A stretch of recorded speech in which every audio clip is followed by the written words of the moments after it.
Michael Hernandez for MLH UnCensored. Cannot wait to get to speak to you all for the second episode here today. It was an absolute pleasure getting to speak to Dimitri Gorgidas and Bedtime MMA. In that first episode, got to hear a lot about both of them and just overall getting to hear their journeys into the MMA sport was an awesome experience. So I want to thank everybody for the support on that first episode. I want to thank everybody for supporting the channel. Almost at 400 subscribers, so that's a pretty big mark. I just want to go ahead and kick off the video with some positivity and just really say how appreciative I am for that opportunity, and not only for that, but for you guys to be able to stick around and watch me in these videos and in these interviews. So I really want to take that time, thank everybody on the channel that has been supporting and that continues to support as we now look into episode 2. Mr. Skyshin Jones, 4-0 mixed martial artist over there, looking to possibly go into the professional rankings here pretty soon. Possibly looks to have another amateur fight on December 14th over there at the Fight Night in the San Jose area, TexUU Arena to be exact. Going to be speaking to him. But on top of that, also going to be speaking to Mr. Jack Hermauer, the 1-0 professional who got his first ever win at the first Fight Night at the Tech in San Jose. So going to be speaking to him. Overall, I'd like to call this the Fight Night at the Tech kind of takeover because both Skyshin and Mr. Jackson Hermauer were both on that card together, obviously facing both separate opponents, but it's still pretty cool that they were able to join the program here today. Had a lot happening in the UFC this past weekend and possibly some big fights coming up over here at UFC Apex 98. But I think the first thing that we have to really talk about is UFC 307. And where that kind of leaves us going forward. So I really am going to be honest with you all. Not able to catch the main card for this one. And it was so painful for me to be able to not only have to sit through all, like, I swear it felt like a million people. There's probably only like 4 or 5 people that actually texted me that said that this fight was just an all-time classic. I am so hurt that I didn't get to watch this. I really, truly love the story of Khalil Roundtree. I mean, somebody that battled back from depressive episodes and anxiety and losing his father at a very early age, and then going on to have a successful MMA career after being in the UFC for quite some time. I mean, he entered when I believe he still had a single-digit record. And then you have the likes of Alex Pereira right across from somebody that also entered the UFC on a single-digit record, but maybe on a little bit of a different type of trajectory, was able to achieve double champ status within, I believe, his first. I mean, he still hasn't even fought 10 times in the UFC, which is absolutely crazy to think about. Khalil Roundtree, Alex Pereira went to war for 4 rounds. Alex Pereira pulling out the victory over there. But let's look over this whole entire card because, man, I just feel like this was one card that, I mean, I know that there was some, and we will talk about the stinkers on this card, just not give credit to who was on this card and who put on some great performances. Let's go ahead and talk about it a little bit and really just get into it here. Start off at the early prelims. I mean, you had Ryan Spann and Tisha Pennington earning some big wins in their career. Ryan Spann, Tisha Pennington, both coming off of some kind of, off and on trajectories. I mean, a lot of people would argue that Tisha won that last fight against Tabitha Ricci. I wouldn't say that she won that last fight, but I can definitely see the argument that you're bringing to the table with that one. She was able to get the win over the retiring Carla Esparza. Ryan Spann, of course, getting the win over OSP to end off those early prelims. He got that guillotine choke in. He called it, I believe he called it the Spann guillotine, the Superman's choke, something like that. And I think that perfectly fits him, but very surprised that he was actually able to get that off on OSP. I mean, many people know of OSP's grappling prowess, and I know Jason Von Flue, originator of the Von Flue choke, but OSP has taken it into a right of his own and has truly kind of adopted it and really put it into his own arsenal to where people have been able to associate him with that. So just crazy to see him losing via guillotine. And I mean, you live by the guillotine, you die by the guillotine sometimes. And I guess both these gentlemen live by both of those statements because Ryan Spann was able to not only finish the fight by guillotine, but OSP, his traditional setup for that classic OSP choke is, of course, through when someone is shooting that guillotine. So I was very surprised to not see OSP be able to execute that. But I mean, Ryan Spann just had that right underneath the chin. He had it tight, and he was able to go ahead and get that tap. Was not able to catch the matchup between Cesar Almeida and Ehor Pretoria, but I was informed that it was not the best refereed. May have had some questionable refereeing jobs, but there a lot of these prelims I was a little bit in and out. I actually did recently start my new job that I'm currently working at just to go ahead and earn some money for, of course, me being in school and possibly looking to, like how I said, mentioned that previously, aforementioned, going into a master's program. So, in terms of being able to watch all the fights that I want to, not able to, but the one fight that I did really want to highlight on this early prelim, or on this prelim card, was Joaquin Buckley earning the win over Stephen Thompson. I mean, if you had a fighter to choose on the card who has just made a rise like no other, I gotta say Joaquin Buckley. I mean, not only was he able to get that win against Rusaboyev in his hometown over there in St. Louis, but then you have somebody like Joaquin Buckley who's lost in the UFC to, I mean, Joaquin Buckley isn't just some guy that, I know fans are going to get this interpretation of him now because he's gotten the wins over Rusaboyev, he's gotten the wins over Josh Rams, he's gotten a couple of wins now underneath his belt in a row, but it's just, Joaquin Buckley was not having the easiest go of it, and I know he has the Impa KO as well. That a lot of people highlight that throw that onto his resume. But I mean, Joaquin Buckley, especially after the Rusaboyev fight had the Conor McGregor call out, people were looking at him really sideways going into this one, especially in terms of his stock and where it was going to go.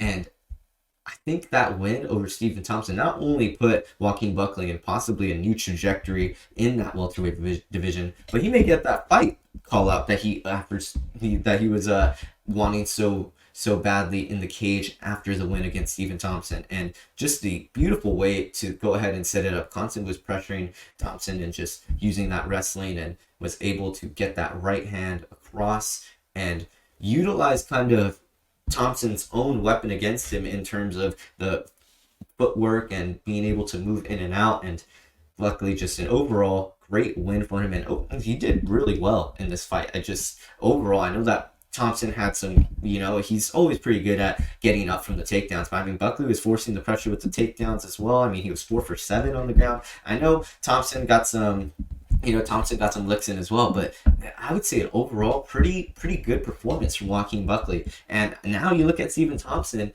and I low-key think they may make Stephen Thompson end up taking on the likes of maybe Colby Covington if he's interested in that fight. I know, shout out my guy Bedtime MMA. He's been pushing for that one for a long time for Stephen Thompson and Mr. Colby Covington. But I think, honestly, that may be the fight to make right now. I mean, you have Colby coming off an injury. He wants to fight somebody that is predominantly a striker that he's going to be able to take to the ground with ease. Stephen Thompson has seemed to give up a lot of takedowns. Maybe not has let his opponents be effective offset takedowns, but definitely would be an interesting matchup to oversee. And with Colby coming off the loss to Leon, possibly looking to start his career back in the welterweight division, get that time to go ahead and get that title shot before he ends up calling it a career and hanging up those gloves. So, I mean, and who knows, especially with the way the UFC has been very, let's just say, gracious in terms of giving Colby Covington his shot at the title.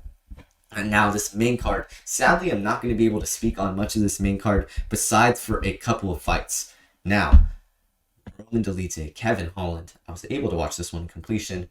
Let me just say, if you are someone that has been talking shit or has been saying that Kevin Holland is weak, Kevin Holland's not game, he doesn't want to fight, he's a pussy, whatever you have been saying, because I know that the whole jury has been out on Kevin Holland supposedly and how much he sucks and yada yada yada, oh, he gives up on fights and this. Do you not realize the pain and the discomfort of a broken rib?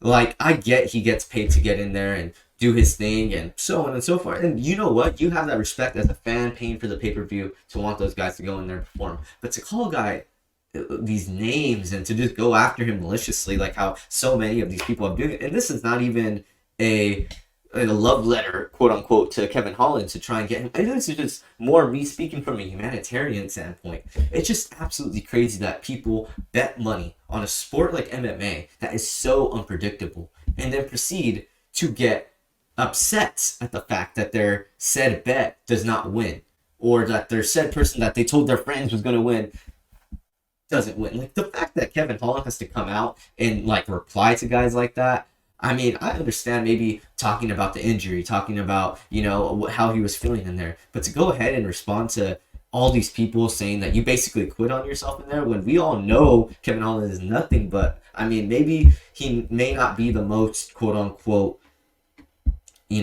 traditional guy. I know he has his takes about the title, he has his takes about how he looks at the UFC and fighting. You can't say that Kevin Holland isn't down to fight. I mean, this guy was one of the most active fighters during 2020 and so on, and during these years following. And now, looking behind us, I just wonder how much this is going to affect the activity we see from Kevin Holland going forward. Are we going to continue to see Kevin Holland fighting 4 times a year like how we've been used to seeing him these past couple of years? And it's not so much to do with the injury, but it's more to do with the fact that Kevin Holland has been getting a little bit dinged up in a lot of these matchups. And I know he's a tough guy. I know he's the trailblazer, as he likes to call himself, but definitely wishing the best and speediest recovery for my man over there out of Houston, Texas. But now take it over to the co-main event. Was actually able to catch a couple of glimpses of this one, and sadly there was not much for me to catch, but was able to catch when Pena was knocked down. And let me just tell you, as someone that even I wasn't tuning into the whole 25-minute matchup, I just do not see where Pena won this fight. Like, I cannot see it. And I mean, I watched a good amount of this fight. Actually, funny enough, was able to catch it on my last break over there at my job that I was just mentioning. And it's crazy to me watching that fight when I was watching it. And then, getting off or, checking my phone and seeing the fact that Juliana Pena not only won, but I could be wrong by this, she may have won by unanimous decision. What? Like, that's all I gotta say towards that. What? That's just, it's wild to me. It's absolutely crazy. And, I mean, we've been talking about this.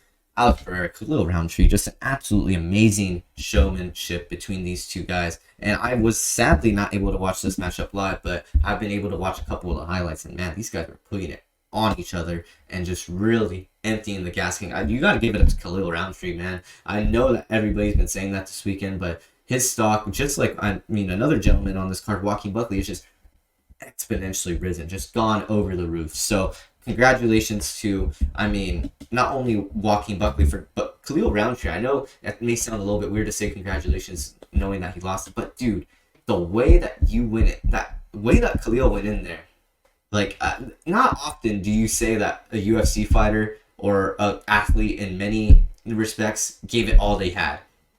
And you can truly say that this man, Khalil, went in there and gave every ounce that he had, not only for us as fans, but for himself. And that's something that I got to give credit to, not only as a person, but as a human being, as a man, as a fight fan. It's insane to think that he was in there and just, some of the damage that he was withstanding in those third and fourth rounds when Alex was turning it on was just so hard to watch at some points. It was like a car crash, just twisted metal and just, I think Ariel Helwani, he had mentioned it too while he was talking on his show. It's like, oftentimes people don't like to say violence, but man, that was just it was like watching poetry and then at the same time throwing some blood on that little quill. It was insanity. And the fact that I haven't even got to watch it yet, and I'm saying that, I think should go and speak magnitude about it. That's just me watching the fight highlights and being able to decipher from what the fight was like based off of that. I can't wait until this fight gets uploaded on ESPN. I'm probably going to watch this going to bed. I may watch this, bring it over my next date. Like, this is the UFC fan getter right here. This is what the UFC, I think, really, really wanted with this matchup. I know they were facing a lot of criticism with this booking going into it, but I think this was like perfect scenario for the UFC in terms of main event. And obviously, huge recoveries and prayers to Khalil Roundtree, along with Alex Pereira, who was dealing with some sicknesses and some illnesses in the lead up to this one. So truly want to give my just overall well wishes to both of those gentlemen, and just really wishing the best for them going forward. And I mean, you got to give them a vacation like no other. Give them some time off. 3-6 months, just let the body rest. I know Alex is going to want to try and probably hop back in there like for Christmas or something, or, he's a crazy man. But, I mean, you really just got to let them take a break, especially for a guy like Alex who has already fought, I mean, 3 times this year. He had 300, he had 303, and now he has this fight, and he has just been able to not only win, but has been able to knock out all 3 of those guys. And one of those fights obviously going a pretty far distance over there when he was able to take on Mr. Roundtree over there in Salt Lake City this past weekend. So I definitely think it is time for Poatan to go ahead and take a break, actually rocking that Full Violence Poatan gear as we speak. An overall great time getting to speak to Jack. Anytime I get to see him, whether it's out in the streets of San Jose, whether it's over a video call, whether it's at 559 fights after he just won his welterweight championship, always a pleasure getting to speak to Mr. Huncho Hermauer. Thank you so much for your time as always, my brother, and it is greatly appreciated. We now go into UFC Apex 98. Brandon Royval, Tatsuro Taira. Man, that main event, let me just say, I feel like it's a little bit reminiscent of that Alex Perez matchup for Tatsuro Taira. That's obviously, I mean, I would be stupid if I didn't say that was one of the fights to watch for this one, but I don't know. This is a true coin toss for me.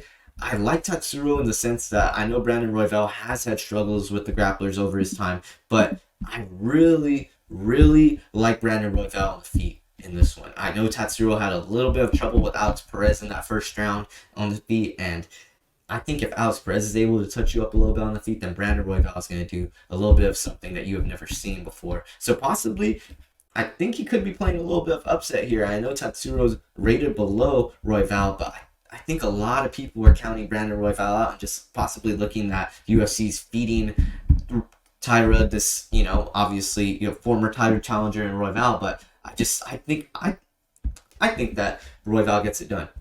That's truly what I do think. I think that Royval is able to get it done over there in Vegas, Apex 98. We're almost there at Apex 100. Absolutely crazy to think that they've had already 100 events over there go down at the Apex. You also have Daniel Rodriguez making his return on this card, somebody that has been a longtime fan favorite. I mean, he fought Ian Gary a while back. He also got to fight Calvin Gastelum over there in Saudi Arabia, had the multiple issues of weight and obviously had to deal with that whole situation, so was able to get a new contract with the UFC. Now taking on Alex Morono, most recently took on Nico Price, who's also on this card on Saturday. I was going to say tonight, like UFC Apex 98 is here on a Monday night, but I think Daniel Rodriguez gets this one done.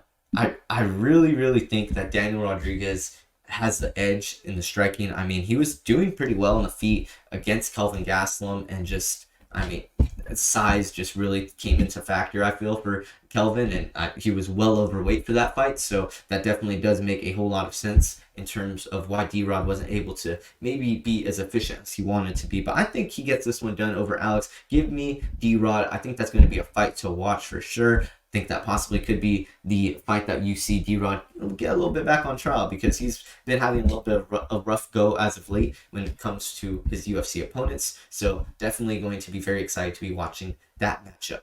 But then, I mean, there's just so many names on this card that I feel UFC fans are going to be recognizing. Chidi Njokuani, you have CJ Vergara, you got Nico Price and Bembo Garimbo going at it. I mean, Nico Price just formerly faced off against Alex Morono. It's kind of weird. The UFC had a lot of the guys that faced off against each other or have fought each other previously on the same card together here, it looks like. And then, I mean, I would be remiss if I didn't bring up the big boys, man. Chris Barnett and Junior Tafa. Man, I mean, if you don't love Chris Barnett in the UFC, what are you doing? Like, I feel like that's just, like, it's a given. I really like Chris Barnett in this one. Junior Tafa has had a lot of struggles against grapplers before, and Chris Barnett's very prevalent in all of his realms of mixed martial arts. I mean, both of his parents are Taekwondo black belts, and then he was a collegiate wrestler, I believe. So I got Chris Barnett taking this one. I think Chris Barnett gets it done. I honestly see Junior Tafa kind of on his way out of the UFC. He hasn't really produced a whole lot of big wins in a while, and I'm 5-3 now, and if he loses 4, I really don't see the UFC keeping him around for it, especially with the fact that his brother as well. I mean, I really don't see the UFC. I kind of look at this as a make or break fight for Junior Tafa. So that's also kind of why I'm highlighting it on my page here, because I think whenever it's these make or break fights for these guys, they usually tend to come out a little bit more reserved, a little bit more tightened up on their game plans. And just seeing Junior Tafa has not really been super tightened up in his game plans in these last couple of fights. I know he's been taking a lot of last second fights, been doing the UFC a lot of favors, so that may come into terms when it comes to contract negotiations, but I just don't think with the performances there's any leeway on that one. But another big fight to watch on this card is you got Dan Argueta and Cody Haddon, and then Clayton Carpenter and Lucas Rocha, a couple of Dana White Contender Series guys, and Cody Haddon and Lucas Rocha going and making, I believe Lucas Rocha is going to be making his official UFC debut along with Haddon, taking on a couple of guys that are veterans in the UFC now with a couple of fights underneath their belt. I know Dan Argueta has multiple fights in the UFC underneath his belt. Clayton Carpenter being a little bit on the younger side, still has only one, but still able to get a win in that one, sitting at 7-0. I think that's kind of like my buddy Tyler had said on his Instagram a little bit earlier from Mom's Basement. I think this is kind of the fight to watch out for this week. And Lucas Rocha and Clayton Carpenter, I think a lot of people maybe looking at that 7-0 and then look at that 17-1 across from him, and it may be a little bit deceiving. I know looking on Tapology, or possibly for the fans that do their research, they're going to be like, well, I mean, Lucas Rocha is going to steamroll this guy, but Clayton Carpenter is very, very talented in his own right. So I think that's why the odds are a little bit skewed in the way they are. But I definitely think that Lucas Rocha has the potential to possibly upset a lot of people's bank accounts that may not be looking into this one super deeply, especially considering that it's one of the first fights on the Apex card for this upcoming Saturday. So you know how oftentimes a lot of people, they just really truly don't look too deep into the cards. But I now digress. I mean, there's, like how I stated, so many people on this card. Yeah, even co-main event, you got Brad Tavares, Joan Young Park, Grant Dawson, Rafa Garcia in the featured bout, and then our girl Corey McKenna over there in Sacramento taking on Julia Palastri in her return to the cage. And, gotta give a big shout out to Corey McKenna. She's been going through a lot in terms of her training camps, and she's been a big part of helping raise that Combat University program over there in Sacramento. So she's been up to a lot of big things in her time off. She sadly wasn't able to capture that win over Jacqueline Almarin, but I think this fight against Julia Palastri has potential to get her right back on track there. Julia has had a little bit of trouble with grapplers in her times. I mean, she just dropped that fight against Knudsen.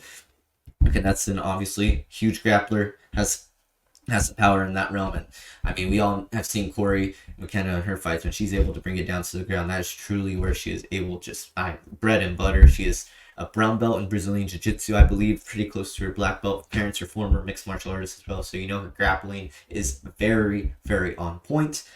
I think Corey McKenna gets it done in this one. I think that she possibly reignites a little bit of a fire over there in that 115 women's division. But Hernandez here of MLH Media, MLH UnCensored, now signing off here for the second episode. Just wanted to go ahead and look into some fights coming up here on Saturday that possibly some fans that, I know it can often be seen or made out by the other media that these fight nights, that these fights in between pay-per-views, that there's nobody on them. Oh my gosh, these fight cards are so terrible. But oftentimes, a lot of these people that you see on these pay-per-views often get thrown on these fight cards going forward. So it's always great just to be able to watch these and get to hear some of these names again and get to follow their careers. And overall, really, really excited for this Apex card on Saturday. I think it's going to be a very interesting one. I'm actually excited because I'm going to be able to watch, hopefully, a good amount of it, since I will have a little bit more of a timestamp on it, since it will not be a pay-per-view and it will be a Apex card. So very, very happy that I will be able to watch the card and not be sitting at home or sitting at work, might I add, and just not being able to enjoy UFC. So really appreciate all the support. Look forward to catching you all on the next one. Michael Hernandez, MLH Media, MLH UnCensored, signing out.